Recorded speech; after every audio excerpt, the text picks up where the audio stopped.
This should be played at high volume, preferably in a residential area.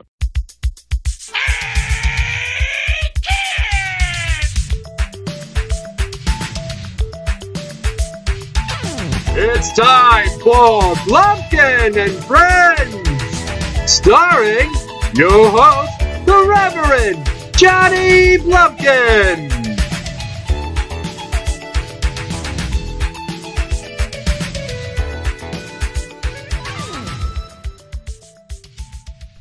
Hey kids, I'm the Reverend Johnny Blumpkin, and with me today is my friend Ashley. Nurse Ashley is sitting in today, and I actually sat down and wrote some notes. There's an idea in my head. I won't say what the idea is, but tonight I'm going to attempt, with the help of a female friend, to deconstruct the male ego. And where I'm going with that is, it seems to me that guys by nature, we're more like animals. We're territorial. We're very jealous. And you may have gotten a mass text from me looking for input.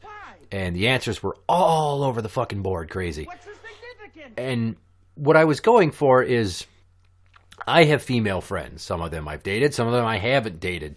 But to me, if I don't have like a horrible breakup, but even like with my ex, I guess, I still watch out for them, take care of them when I can, try to be a good friend still. I consider them part of like the stable, almost like a tribal mentality, you know, where you take care of your own, like it's a larger familial sense, kind of like cavemen.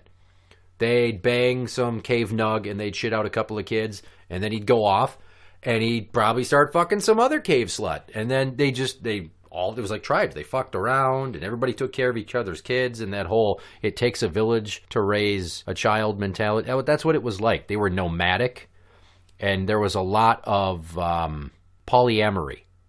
Not just like fucking whomever, but like they had different families. And I guess as I've gotten older and I've kind of dealt with this, with having, have a broken family, I've gotten to understand that you still take care of your family even though it's not intact.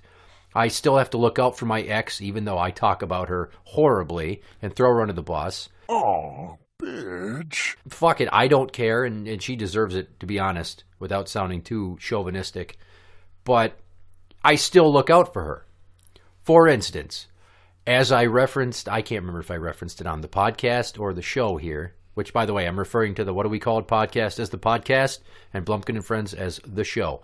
On one of them, I mentioned that for a short time recently, we were not legally allowed to communicate. Why? And it wasn't my fault. So she's got some lawyer bills to pay off. I'm not going to say what happened, but she spent her whole tax return on lawyers. And then yesterday, she's like, if I pay you like X amount every week with a little bit of interest, could you borrow me $2,000? To pay off the bills To pay off the lawyer bills to defend herself against something where I was the victim. Are you fucking kidding me? Makes sense. Totally. Yeah. And I was like, boy, you got a lot of fucking nerve coming at me like that. Like all the shit she talks, she's like, well, maybe I'll do this, maybe I'll do that. And I'm not going to lie, we have a fucking sadistic relationship with each other. I could get that. And I'm not necessarily trying to pull her strings for my gain as much as to keep her in check for the sake of my daughters.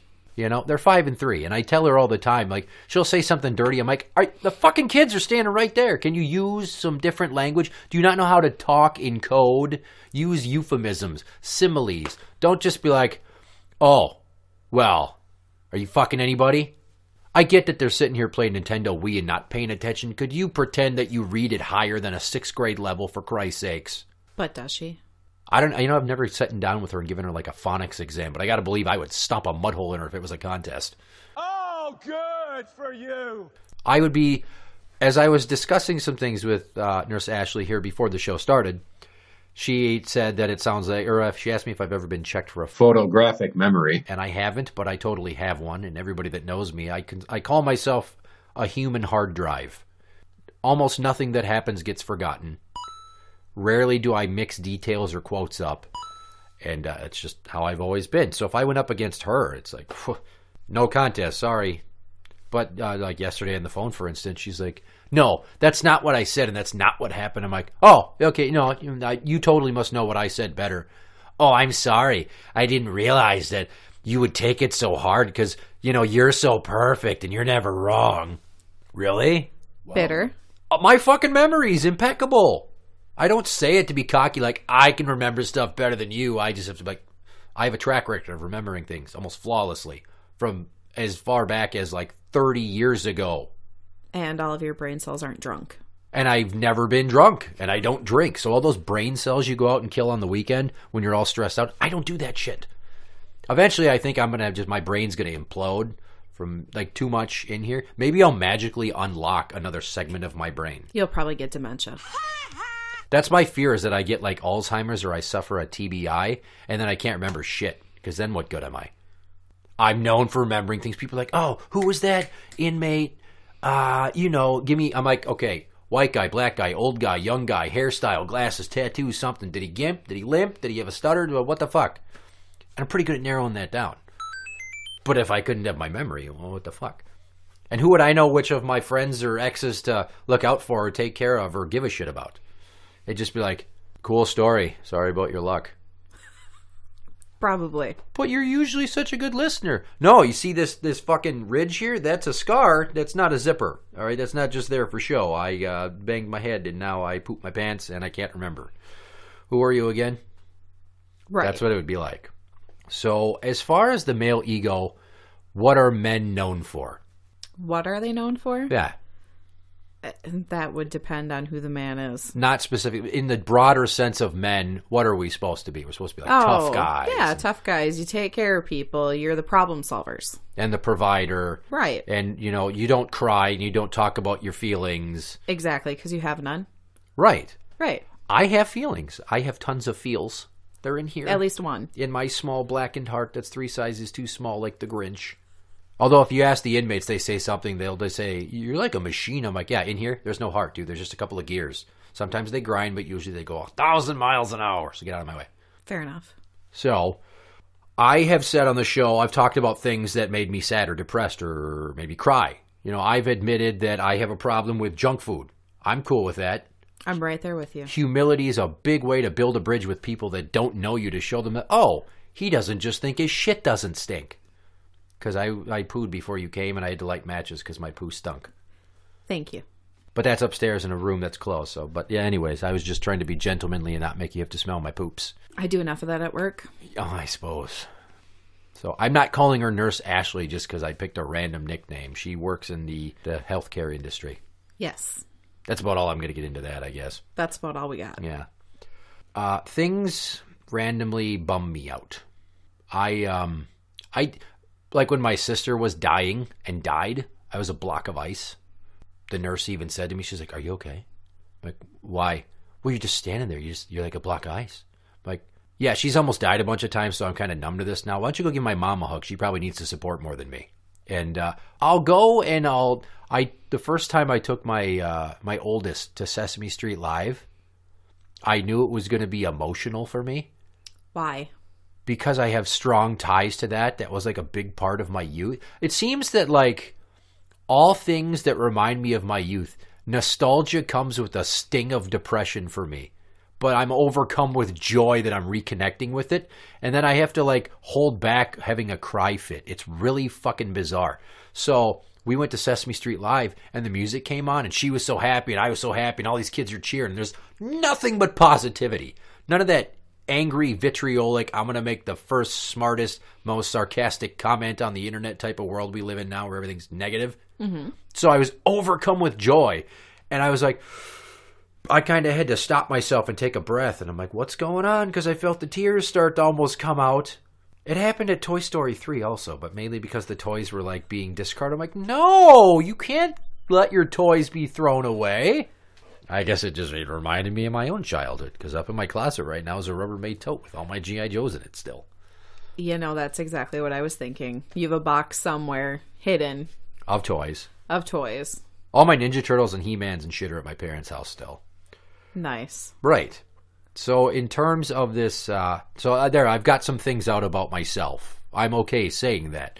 I've admitted some man card violations. Like, I love 80s era Madonna. I will still listen to Ace of Base. Okay, you might not know the song's singer. The performer's name is Corona. But she sings that song, This Is the Rhythm of the Night, from the 90s, dance song. Yep. Remember it? Yep. I was fucking jamming to that by myself in a closed office at work the other day. Nice. I love that song. Hey, you take what you can get. I like to dance, and I like to act goofy, and I have some very almost OCD-like self-care mannerisms, and my friend, the Dirty Bee, has said, you know, gay guys would love to hang out with you. Yes, or date you. That's probably true.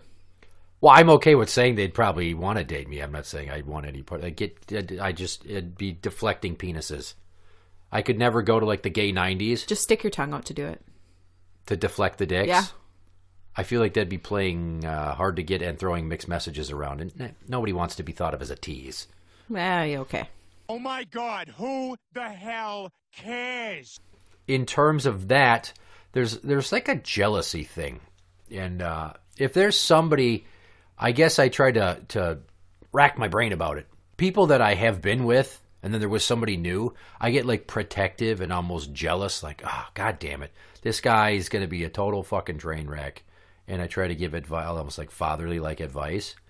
But it's like, God, there he is, fucking in my old stomping grounds. I thought of, when I said like we're like animals, I thought of like a dog pissing on a tree to mark its territory.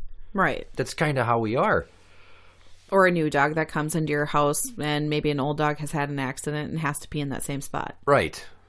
So when I threw out the mass text talking about it, other Neil, not the Neil who's been on the show, other Neil, he said, well, it's just like, think about how we were as cavemen, and they fought and killed each other because there were so few people and such limited resources, because there were dinosaurs and shit all around, and life was chaotic and dangerous. He also agreed that he thought it was ingrained in our DNA to be territorial, protective, hoard resources, fucking hold on to like thinking like some Arab guy that has a harem of chicks. You know, he's got like a handful of concubines. Sure. I guess I could be down with that. I'm not saying send me all of your chicks that are down with being sister wives. That's not really what I'm going for, but I could see why someone would think like that. Like, I have her and she completes me this way, and she relates to me a different way. And this chick's very artistic, and I feel like there's a creative side to my soul that I only exercise or am in touch with when I'm with her. It feels natural. But think of guys at bars when they get drunk, and when I'm in public, I look around a lot. You have to. I do. I'm always looking over my shoulder. It's part of being a CO. I'm always like looking for the door, seeing who's here. Do they know me? Does anybody look like they're ready to smash me in the head with a bottle? And then you see girls walk by, and then you look at them, and then you see the guy behind them who's their boyfriend or husband or something, and they look at you, and I'm just like, uh-oh. They're watching where your eyes were watching. Yeah. To make sure you're not looking at their girl. But in my head, I'm like, okay, you know what, dude? We're curious beings by nature. I'm looking around. Take it as a compliment. I didn't try to grab her, did I? Like, you should be excited that other guys are checking out your old lady. That means you did good on the attractiveness scale. But they're men. Right, so we're like, fuck you, don't you fucking look at my girl. Or, like, there's this weird, it's tension, but it's not spoken between me and the guy that my ex started cheating on me with and then dated for a while, and they've been on again, off again. Mm-hmm. And we've never, like, come to blows. And I've tried to be the bigger man and have conversations with him at times about stuff related to it, like right out of the gate. When he moved into her apartment, and I was fucking livid that some dude was living with my kids. Right. And I showed up, and I let the girls in, and I pointed at him like, come here. And here's my ex. No. I'm like, shut the fuck up. We're just going to talk. Like I'm going to beat him up in front of his own kids that were there. Or your kids. I don't care if my kids see somebody or me kick somebody's ass. If somebody gets in my face and then my daughters are like scared and I have to defend myself, I'm worried less about them crying and like any damage I could do by them seeing me thoroughly thump somebody than me showing them this is what happens when you fuck with good people who don't deserve it. It's another guy thing, being tough and being the alpha male. But your ex was worried about you doing that without any provocation. Yeah. So that's the instance in that I'm getting at, like, you'd want to do that in front of your kids. That doesn't send a good message. Wow.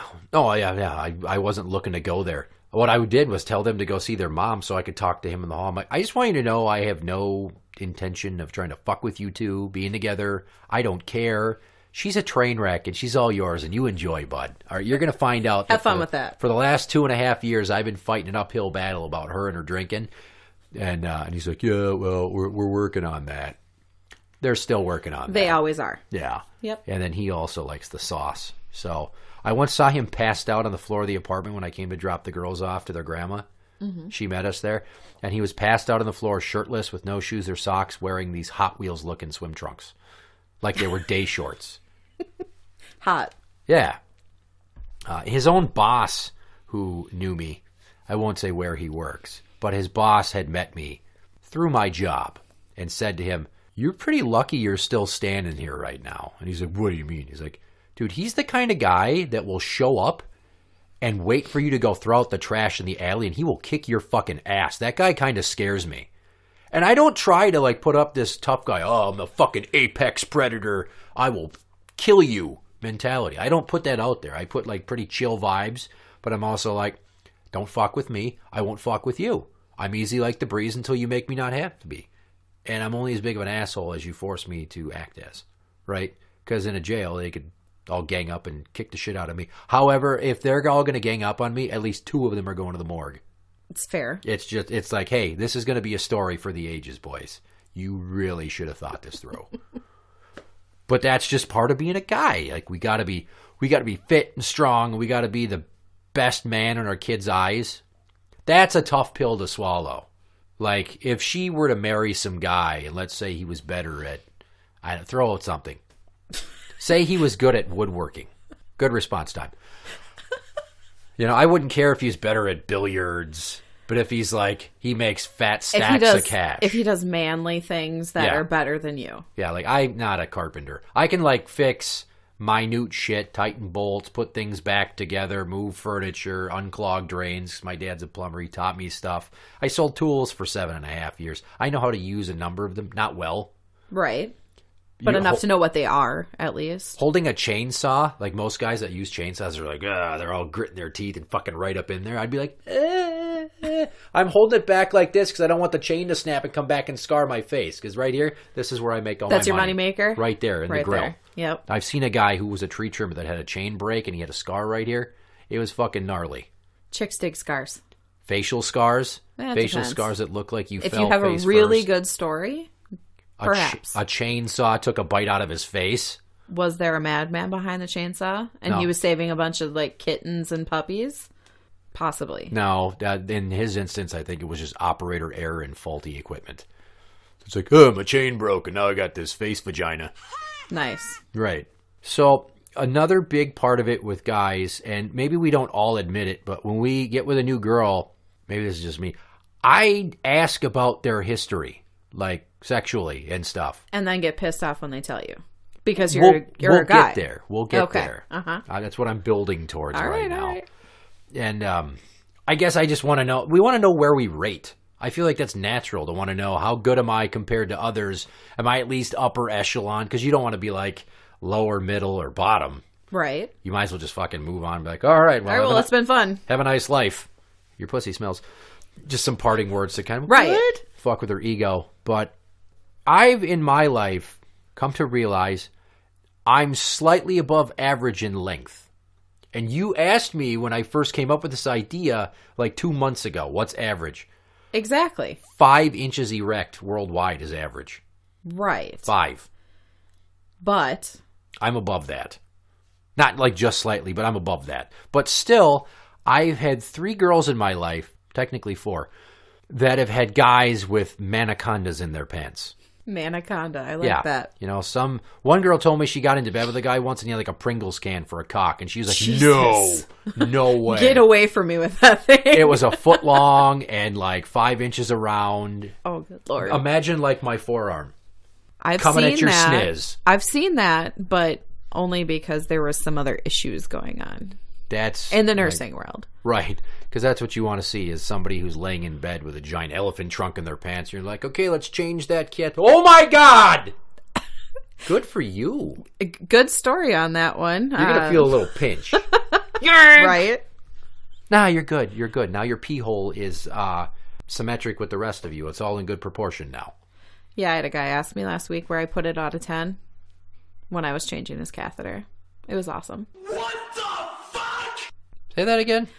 I had an old man, about 85 years old. I was changing his catheter, and he says, so where would you put it on a scale of 1 to 10? Okay, I thought that's what you were saying. Yeah, it was disturbing. Wow. I had a friend who worked as like a home health nurse in like a nursing home years ago, and she went to change some guy's like bedpan or something, and he's like, what are you doing? It's bedtime, not dinner time. Oh, isn't that great? Disgusting. You can only get away with being that pervy as an old man. Oh, absolutely. I can't like go to the doctor for a physical, and if I have a female doctor and she'll be like, okay, now pull down your boxers, I'm going to check your testicles, be like, and when she's down there, be like, come on, you know you want to. Did you eat lunch yet? Because I will not be welcome back at that particular Alina clinic ever again. Or any Alina clinic. Maybe. Might have to start going to Health Partners then. Yes. Regularly. So, like I said, my ex had this guy, and it didn't really bother me. I try to, like, diffuse it with comedy. I do that with things that bother me so that they can't become this fucking dragon in the back of my brain that's, like, swooping down, blowing fire at my ass while I'm trying to outrun the issue. She had this boyfriend before me, and he had, I don't know, I think he was in the 9 to 10 inch range. It's pretty good. Right. Right. So I'm like, God, so he's hung like a black guy. So you can taste it with your vagina. Pretty much. Yeah. I mean, you might get some heartburn. Right. So I started calling him Black Dick. So to this day... It's a loving name. Yeah. Term of endearment. Maybe some people be like, that's racist. Like, no, I'm giving this guy a positive connotation to the size of his cock because he's hung like a black dude. People know that brothers are packing. That's not always true. Not always. But it just seems to be common knowledge that it's the average, that they're all a little bit bigger than their white constituents. And that's the best I could do. And so there were so many jokes that I worked in about Black Dick for the longest time. And that one didn't bother me. It never got in my head. You know, when I had this other friend that I was with, and she, many years ago, had this boyfriend who was pretty well hung. And I guess he was just all the time just like a fucking jackhammer. He knew nothing about being sweet or sensual. It was just, he got in there and he was like a fucking robot going to town. And he said things like, one time he said to her, God, I could fuck your pussy hard every day. Very romantic. Swoon. Right. And that one didn't really bother me because I'm like, well, God, can I do some of the stuff that he did? Turns out I'm better than he is cumulatively, which overpowers his ability to get a little bit further up in there. So I was cool with that. The most recent instance of it, and this is the whole basis of this episode, started with a dick length joke. And Ashley was like, oh, when am I going to come over? We're going to do the penis episode or the dick length episode. I'm like, that's not just what it's about. But that's what I was led to believe. Well, that's what got the ball rolling on this. Like, it's weird that I find out about another man's cock and it causes me to have weeks worth of introspection. Well, yeah. Think of the penis I'm talking about right now as like the apple that fell out of the tree and hit Newton in the head. Buddy, shut the fuck up! And now it's on 2 shows. Great. Yeah. Suck a dick. I fed you. Back to this. So I was with someone. I'm not going to give a time frame or anything. But I was with someone, and we were making out. And I was trying to make it like all me, right? Me doing all the work for her. I was trying to tease her a bit, make her really want it. And for some reason, she told me I was really good with my fingers. I'm okay. like, oh, okay. I'm like, well, like, have you ever dated a guy who was like bigger? She's like, well, yeah. I'm like, uh-oh. Why did I Because you're proceed? really good with your fingers. Well, I wanted to make an honest effort to be the best at eating her pussy also. But she didn't comment on that. Oh, no, she said I was better at that too. Oh, well, that's good. Right, but I mean, girls don't go out with guys that are just good with their mouth and their hands, all right? You gotta have the trifecta. If a guy's really bad, that's always wanted. Oh, if he's really bad? Yeah, it doesn't really matter then. So if he's dynamite with his hands in his mouth, you can overlook if he's not measuring up. Probably not. Yeah, see? Some people are like, oh, well, it's not size that matters. No, it fucking matters. No, it really does. It does, to a degree. It's not like all that matters. You got to have some motion in your hips, all right? I can dance good. That's how you know if a guy's good in bed, they say, is if he can dance. So you know that Patrick Swayze was a fucking maniac in bed. He probably sucks now. Well, he's dead, so Exactly. yeah. Plus cancer before the dead. That so whole thing. Impotence, I'm thinking. Kevin Bacon? Probably not very good now either. Why? He's old. He's not even that old. Yes, he is. He's like 48. I think he's older than that. He's Kevin Bacon. I would Google. He's disgusting.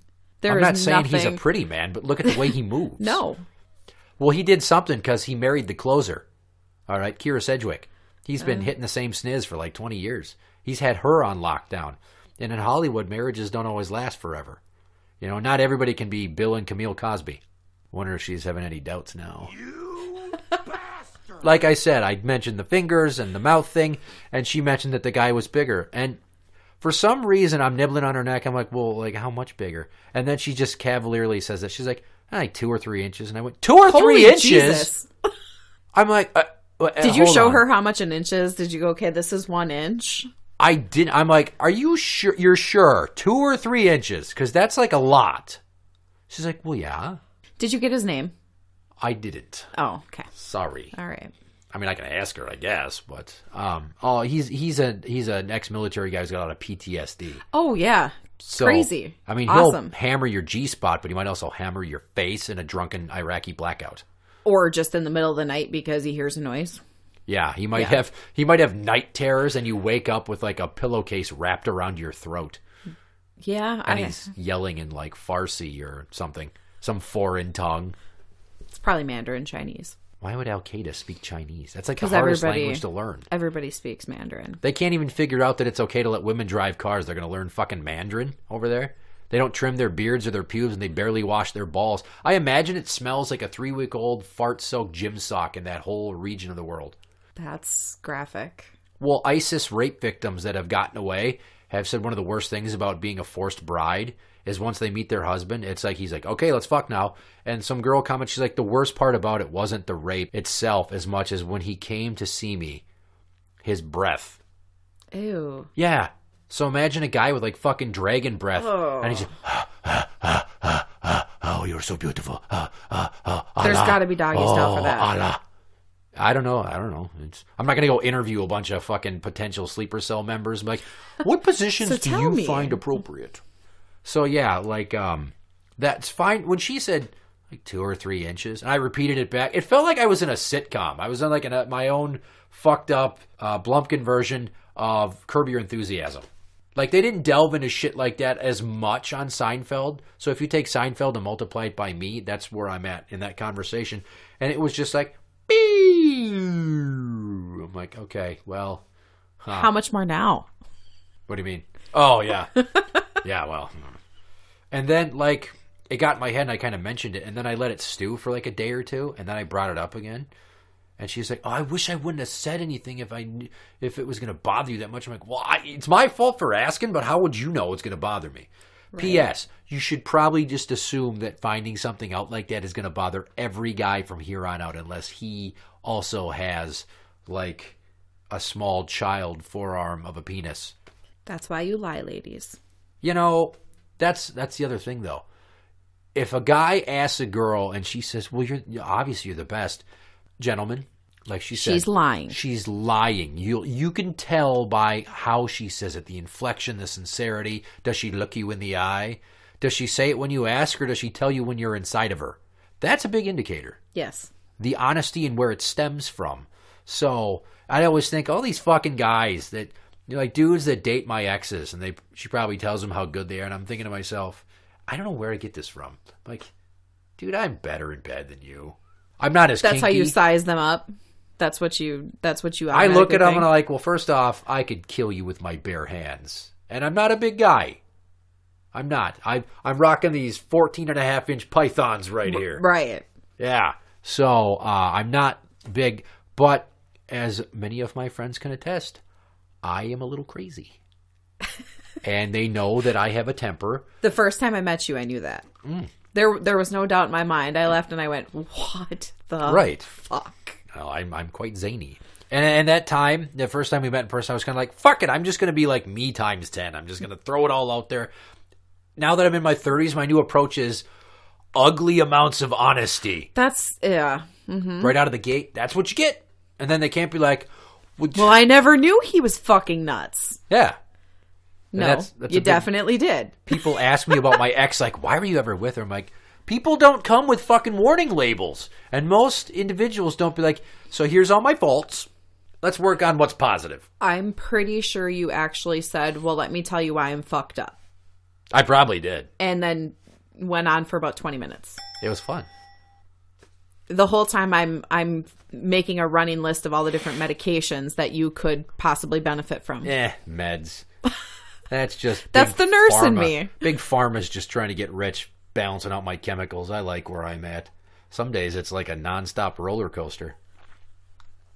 And some days it's like Wild Thing went half the way up the track to the big drop, and it just got stuck. I'm just like, oh, God! Oh! Waiting, and the drop never comes. So I go to sleep. I wake up the next day. I'm just like, I'm in a bad mood. I feel like poop. That's just how it is. I never recovered from finding out she had this other dude with a bigger cock because I just kept digging the hole deeper for myself. Like, okay, so in terms of the orgasms that I can give you versus what he gives you, were they like, how much more intense were they? She's like, oh, quite a bit, I guess. I'm like, oh, no! Why do I keep fucking doing this to myself? And I just, and it kept getting worse. And it like zapped my ability to even like get a boner when I thought of her. That's rough. I immediately, any thoughts of her body and what we did, completely out of my spank bank. You should have moved in. Gone. The python. Why would I think about that? I don't know. That's obviously what she was thinking about. No, not really. She was like, well, I mean, sex is fun, but it's not like the biggest part of a relationship. I'm like, it's a pretty big fucking thing for guys to not know. And like, she's a liar. Okay, so, well, no, she was younger and very honest. No, trust me. Polar opposite of my ex. No chemical abuse issues. Very mature and articulate for her age. Making her sound like she's like 12, aren't I? Yeah, that's dirty. No, she was somewhere between... She was of age. Well, yeah, she was at That's least of legal drinking age. Because what am I going to do with a 19-year-old? Besides, wait for her to gas out from talking all day and playing on her phone, and hope she doesn't wake up when I'm humping her mouth before I leave. Gotcha, bitch. Or if her dad walks in, and I'm just like, hey, you want to see some pictures of my kids? I just got done coming on your daughter's tummy, but don't worry, I'm a gentleman. I pulled out. I cleaned it up, too. Oh, well, hey. I will do that. I will go to the bathroom. I will get some toilet paper. I will clean up the jizz. I will get a baby wipe. I will clean the area afterwards so you're not sticky on the ride home. Perfect. How many dudes will do that? That is pure gentleman right there. Has anybody ever gotten a baby wipe to clean the jizz off you before? Just myself. See? But I'm independent. Right. Well, if you like it, you better put a ring on it then, huh? Something like that. Fuck you, Beyonce. But, so, like I said, I make jokes about other dudes in the past, and I knew there were things that I could do better. Mm-hmm. But for some reason, this thing in my head was like, okay, not only was he bigger, but the orgasms were better. I'm like, I can try new tricks when I'm going down on a chick. I can try to mix a little bit of tongue with some finger. I might talk her into trying to shock her just so I can tell my friends I've done it to somebody before. Right. I can't make more dick happen. Unless you want to undergo surgery. Right. I'm not going to get one of those fucking bike pumps and just have this massive purple cock that eventually deflates like a balloon over time. That's just stupid. So I knew that I could never be as good as him, and it just bummed me out, and it fucking ruined my ability to be intimate with this girl, and it sucks. Still bums me out. But like Chris Hockey from the Cave Fan Power Trip Morning Show was in a band, but they were down in Nashville, and they were doing like a press junket for a bunch of potential record companies. Mm-hmm. They said they weren't going to sign him. And he's like, and when I found out, it was like a soul-crushing moment, but also relieving. Because it wasn't because he wasn't better at singing. It wasn't because the band was bad. It wasn't because he wasn't pretty enough. It was because he was too old. Can't fix that. Yeah, he's like, I can't be younger. I can't go back in time. I've learned to be as good of a musician and a stage presence singer with my showmanship over time. Maybe you want younger pretty boys like Florida Georgia. Why is everybody in country so fucking pretty now? Because they can't sing. That sucks. Nobody's like a fucking chud with a voice of gold. Like Garth Brooks.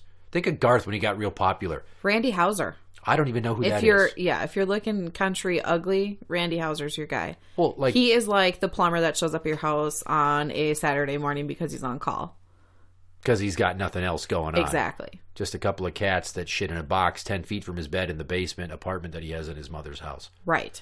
Okay. Exactly. That's kind of what that reminds me of. So, like, Hockey had to deal with the fact that he's driving back to Minnesota. He's like, okay, well, that was my dream.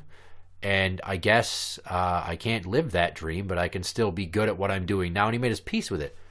You haven't made your peace. I can't. There's nothing I can do. I can't rub a magic lamp and then Robin Williams comes out and grants me a bigger dick. And next thing you know, I'm marrying and then fucking the shit out of a gorgeous Persian 16-year-old.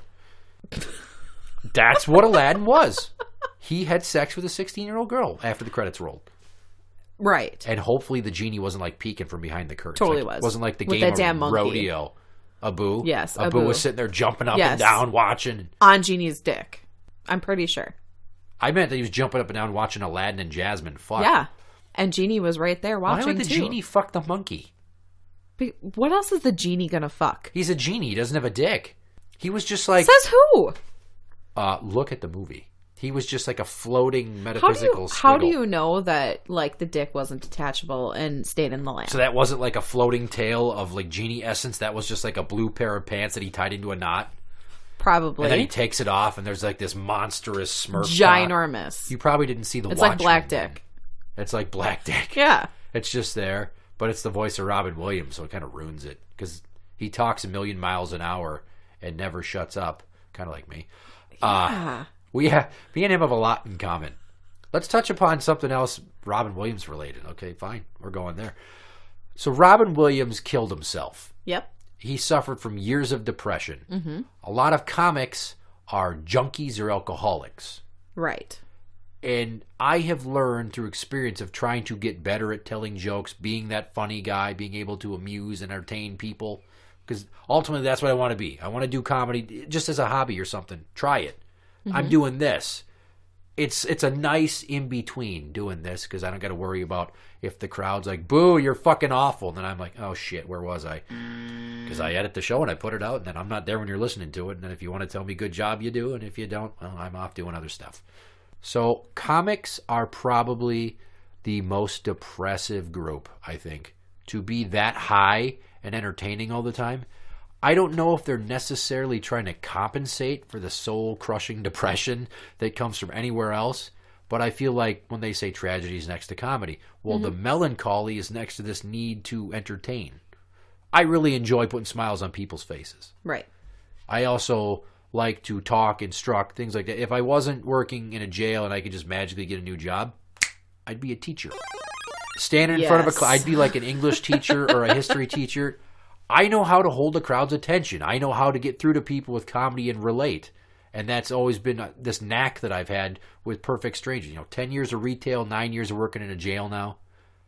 I know how to talk to strangers, and I'm quite comfortable saying whatever to whomever. Mm-hmm. Almost to a fault. Yep. So when I had hernia surgery back in 2014, I didn't do it here because every doctor this side of the Mississippi wanted to jam a bunch of surgical mesh and shit inside of me. Nobody wanted to explore any other options for repairing a hernia. And I said, fuck you. Fuck you, buddy. You're not putting that shit in my body. I've read about the side effects, and here's the surgeon.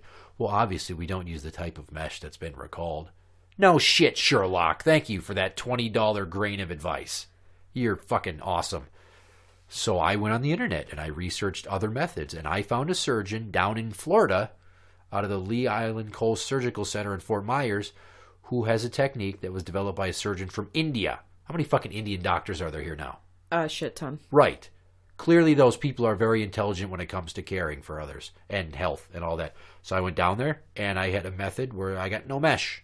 He made a small incision, and then he used a layer, a thin strip of my own external something or other, I think oblique fasciae, folded it over, sewed it up, boom, I'm good. So I was laying in bed with ice on my groin when the news came across the wire that Robin Williams fucking hung himself from a closet doorknob, and they found him with slit marks on his wrist, not like the kind where you succeed. Mm-hmm. He superficial cuts. So I thought back, and I'm like, I've never been like super into this guy. I recognize that he's a comedy god for the way that he's been successful like he has. And he's more than just the genie from Aladdin and Mrs. Doubtfire. Right. Mork for Mork sucked moose balls. But he did so many other things. And I'm like, if somebody that is always smiling and so energetic and so good at something like that punched his own clock, what the fuck does that say about life in general? Right. And this wash of just darkness came over me. And time went on, and I made some jokes about it, because that's what you do with horrible things, is you joke about it so it doesn't bother you. I showed my kids Aladdin for the first time 3 weeks ago. I almost started crying. Because of Sesame Street. Because of the genie, because of Robin Williams. And I'm like, they don't understand. All they see is a cartoon. They don't know that the guy that did the voice of that character that they're so enamored with right now had this monstrous fight going on inside of him in his psyche, like this demon that he could never get off his back. And there's other people there's tons of comics that are like alcoholics and shit. And it just, if you wonder why people that tell jokes that fucked up are like that, something has happened to us. It's like the perfect storm of nature and nurture. We're not just like, we're not all like strippers. The strippers are like, okay, you were molested or you have daddy issues. Right. There's a pretty easy stereotype to none of them were like, well, I was that girl that just could never sell enough Girl Scout cookies, and then I never got enough merit badges, and now I shake my tits for strangers for cash. I'm working my way through law school or medical school. I'm trying to be a veterinarian, but for right now, for $20, I'll pull my panties to the side and you can look at my snits. You can't sniff it and you can't touch it, but you can look. And it'll cost you an Andrew Jackson. Right. Right. That's who's on the 20. Yes. Pretty soon it's going to cost you a Harriet Tubman. That's right. That's fucked up. I saw that. I'm cool with that. I'm totally cool with that. Why not just have both? Just like one on each side? Why not like have two their versions of the faces 20? Together? Well, you could. Why couldn't you just have two versions of the 20? And you will for a while. Hopefully, this sticks and it doesn't become like the fucking debacle that was the Sacagawea coin. Yes. Because, those caught on like new Coke. So, big part of being a guy usually is not admitting your faults. I am fine addressing depression. Mm-hmm. All right? I have lived it. I'm one of those people that are like, well, people that kill themselves are so selfish. Mm-hmm. You got to be pretty fucking serious to actually follow through with that. Yep. That human nature is to fight to survive. And you're just like, okay, well, I'm just going to tie this up to the rafters. And I'm going to put it around my neck. And then I'm going to kick the chair and let's see how she goes. It takes a lot of balls. Yes. Also to go, okay, well, I know this is going to be just murder on the spirit of everybody around me. So, bye. Mm-hmm. Not everybody can get murdered by Courtney Love and make it look like it was him taking his own life. Right. But people are depressed. I have depression. Suicidal ideation comes with it. Sometimes, now, if I think about it, like, obviously I have kids. I'm not saying that like I'm a danger to my kids. I'm not going to hurt my kids. I'm not going to hurt myself because I have kids. They depend upon me. But there's times I'm just like, I really just want to go home and like blow my brains out. Not because I'm so sad, like poor me. My life's not what I wanted it to be. It's like, I'm so sick of the world. It's a shitty place. It's a shitty place. And these fucking sunshiny assholes. There's a guy at work who, he's always just like, man, it's the best place to work. And I just want to scream, fuck you! It's not! He was a jock. He came from money. He played college football. He's a big dumb animal. I love him, though. He's like a St. Bernard. And he probably has a really small penis.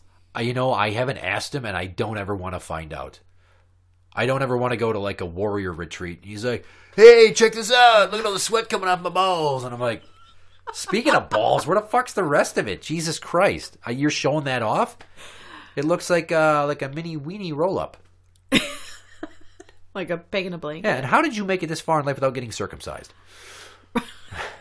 Yeah, he's so positive, but at the same time, he's really fucking paranoid constantly. Like he has this almost debilitating fear of fucking up even the most minute details at work.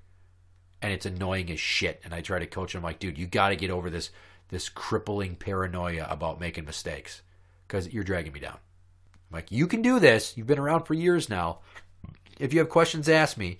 And if you fuck up, please stop going to the practice of sweating buckets afterwards, asking me what you should do, and then not following my fucking advice. Like, that is infuriating. Well, what should I do? And I tell you what I would do, and then you do the opposite because you're afraid that you get in trouble. Or he's smart. His wife is up his ass constantly, and he, like, get this. His wife once sent him a photo that said, here's a picture of you from a year ago today when you weighed 80 pounds less. Ouch. I don't know if isn't that fucking awful? Ugh. And he was like, well, she's right. My eating's gotten out of hand. It has, but I get it now. He eats his feelings. He consumes food like he thinks that he's a machine and he's going to burn it all off, and he's not. But for your wife to be like, wow. I miss this guy. I miss your sexy body. Because if that were the other way around, Oh there'd my be God. like a divorce on the way. Yeah. So he's just like all depressed about it and like, well, she's right. He's not like, fuck you. I'd be like, you know what? I have to work more than you. I have all this fucking stress, and I eat because of you. That would be me talking to my ex if we were still together. Like, and that's why you're not still together. All of this right here is you dirty bitch. And when they finally fucking take the AED paddles off me in the fucking emergency room and call it like time of death, blah, blah, blah, blah, blah. That's on you. All that plaque in my heart is because you're a cunt and I like ice cream sandwiches. Which he was eating when I got here. I was eating one, but I was eating one because I bought a box yesterday just because I wanted ice cream, and I'm not going to pay like $2 for one. It probably wasn't the first one you ate today. It's not. It's the second. Yesterday I ate 3 in the parking lot at Target, 4 on the way out of the fourth one on the parking lot right out, and 2 more between Target and my house. How many are in a box? 12. Well, you're almost there. I'm almost Way to go, there. champ. Right. Well, if it was a pumpkin pie, half it would have been gone by the time I got out of the parking lot.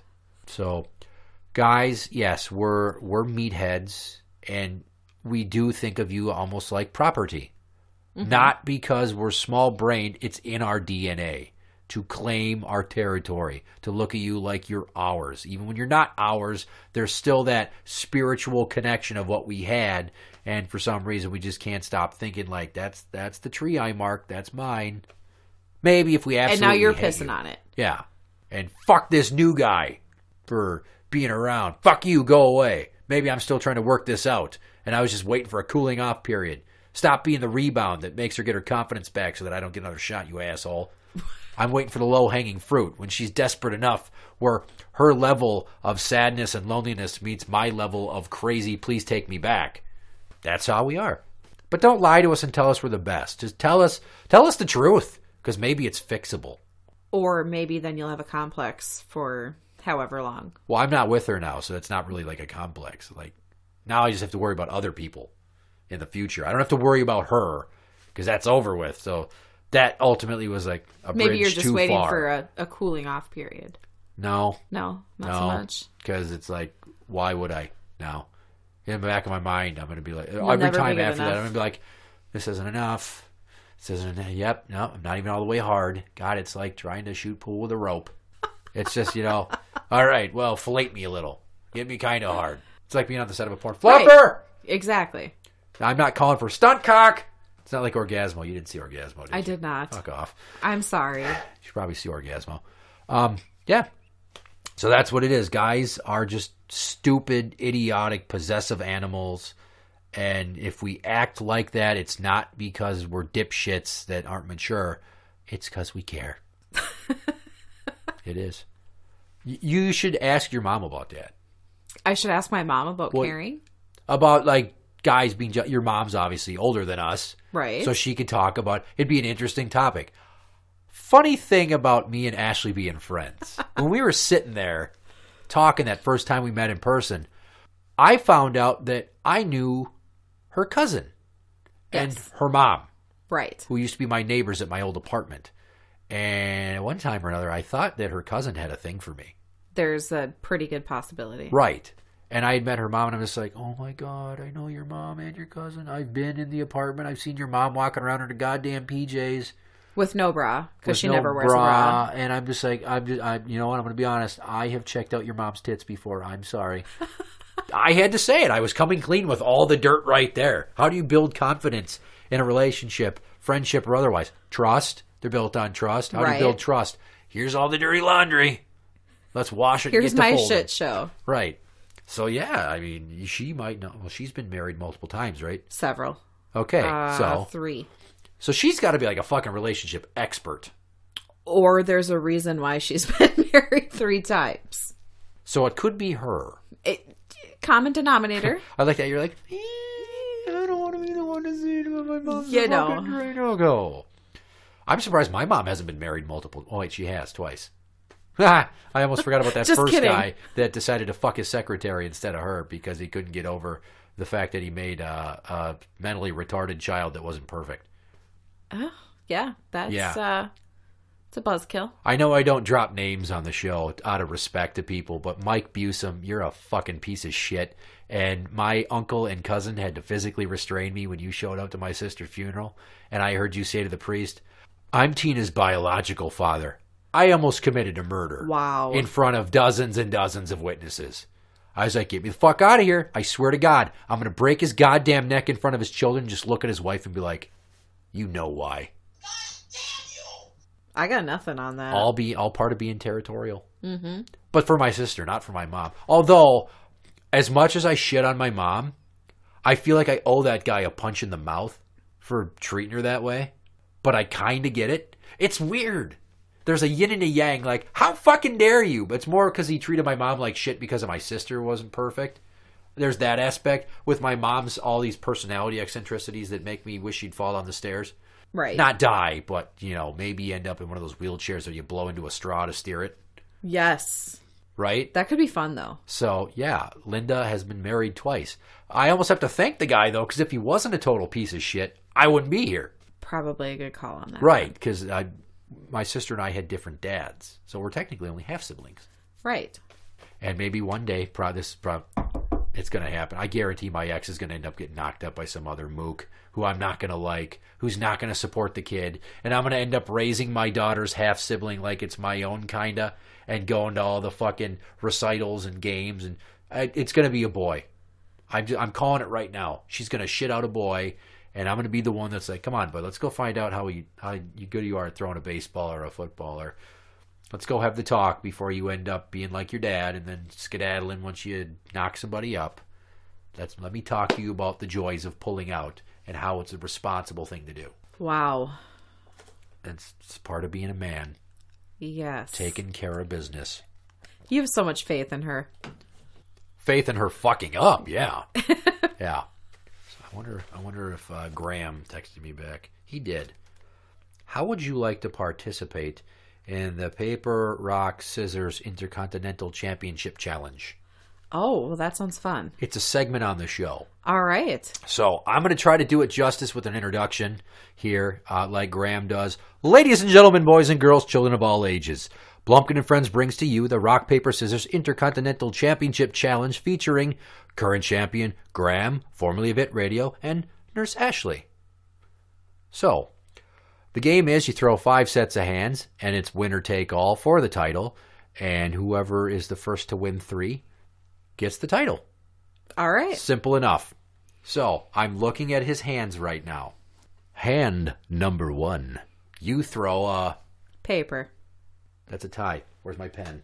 Oh, most of the time it's men. They'll throw the rock first. Right. He fucking said that literally last night when we recorded the episode. Seriously. Yes. They do. They always throw rock first. That's why I threw paper. That's good. That's good. See, a lot of people know that, and I fucking didn't. I just like to point out that I've thrown 3 hands total. I threw 2 with Tim the first time we did it. Tim was the first champion, number 1 fan Tim. He beat me. 2 hands out of 3. We didn't do 5. Uh-huh. So I lost both hands. And then I had to go for him last night for the tiebreaker. I fucked it up for him. I lost the title for him. It went to Graeme. Way to go. I'm 0 for 3. So the first one is a tie. Second hand is... Well, now he's thinking he's going to throw scissors, so I'm going to throw rock. Hand number 2 is a tie. He threw rock. Shit. Moving on. Hand number 3. You throw a... Paper. He Because threw a that's what- scissors. Ah! Point to Graeme. Hand number 4. We're going to tie on scissors again. You fucking tied on scissors. So if you don't win this next one, that's it. Graeme maintains. Like, he fucking crushed you, ironically, because of ties. So, hand number 5. Is paper for the win. Or tie. It is the tie. Graeme, your title is intact. Wow. 4 out of 5 hands were the same? That's fucking bizarre. And You're welcome, Graeme. Uh-oh. Well, I made some noise with the thing here. And we're wrapping it up at just under an hour. How about that? I told you, like an hour. There you go. So, thank you for joining us on Blumpkin and Friends this evening, and I thank Nurse Ashley for being with here tonight for the deconstruction of the male ego, a.k.a. the penis length episode. Someone had to do it. Somebody had to do it. And when you're a nurse, you've seen more cock than a prostitute on Lake Street. That's weird. You're and welcome. it's like her job to know cocks, not yours, the prostitute.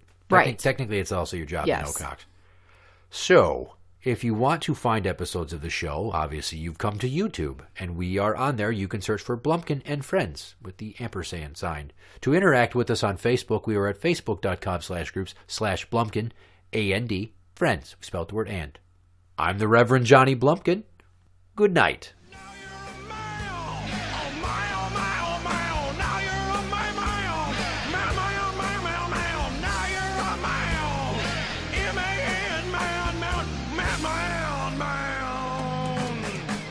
Now you're a moron.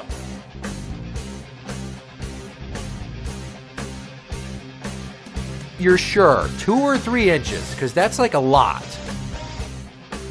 Cock sucker!